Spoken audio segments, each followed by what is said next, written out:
Yung may perception kasi before na napaka-reserve mo. Base sa mga sa mga nakikita ko mga tao, lagi nila sinasabi sa akin, "Uy, siya hindi ka pala suplado." Yan ang opening palagi sa akin.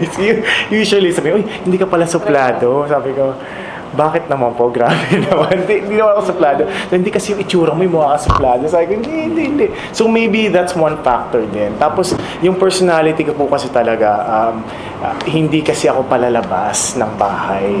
Just to explain my side. Pag wala akong ginagawa, bahay lang talaga ako. So I'm not really exposed ng sobra-sobra sa, I don't really go partying. I'm not really, ano tawag, I don't know, do we call it socialites? Hindi kasi ako, I'm not really used to having a lot of people with me, like 20 sa harapan ko. Maybe ganito, intimate. I would rather have an intimate conversation with people.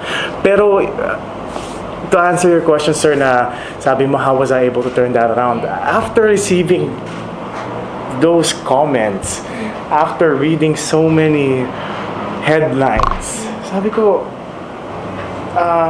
I must be doing something wrong. Di ba? Hindi ko naman pwede sabihin na hindi niyo ako maintindihan. Hindi niyo ako maintindihan eh. Bahala kayo, di ba? Ako to eh. Hindi naman pwedeng ganun. In respect to people around me. Di ba?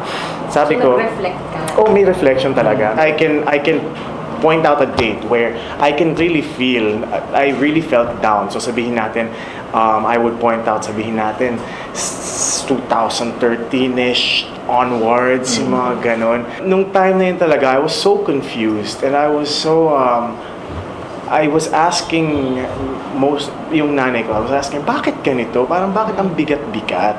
Sabi ko, wala naman akong ginagawang, parang, I'm just doing yung ginagawa ko naman noong 2000 nung before, but people seem to not accept it. Parang sabi ko, hindi naman ako santo na parang wala talaga akong ginagawang mali, pero I just felt like everything I was doing was wrong. Parang diba? Parang sabi ko, ano nga ba? So after Beyond the Girl, then Ina Kapatid came. Then after that, so hard to land the project. So maybe yung time na yon gave me a time to reflect there on my own. Na parang maybe I have to change something, di ba? It's not a complete change na okay, ganito na ako ngayon, but it's parang maybe just start to reflect. You've gotten your best reviews, the best reviews of your career in everything about it. Yeah. Thank you. We're talking about, you deserving an award for your performance in it. Saan nagbago? How did that happen? Yung change na yun. Before that, you were a pretty boy, a good-looking guy who can articulate his thoughts. But now, there's more to it. So, paano yun nagbago? Maybe I was just really hungry for... I was just really hungry. Hindi for something different. I was really hungry to land the project na, kasi sinasabi ko sa sarili ko, I know I can do it. I can do it like all the others. Bakit ako walang trabaho? Yung emotion, like yung insecurity, yung depression na channel mo dun sa pag-portray mo dun sa character. That's why you became more effective.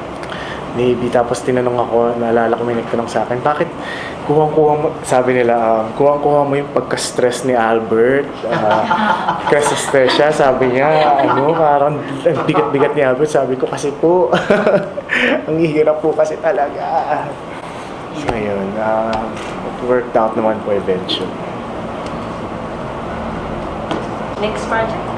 Next project, we have, after nung The Story of Us, they told me na may ipipitch na story, but hindi pa kami sigurado ni Kim if kami yung magkakatrabaho.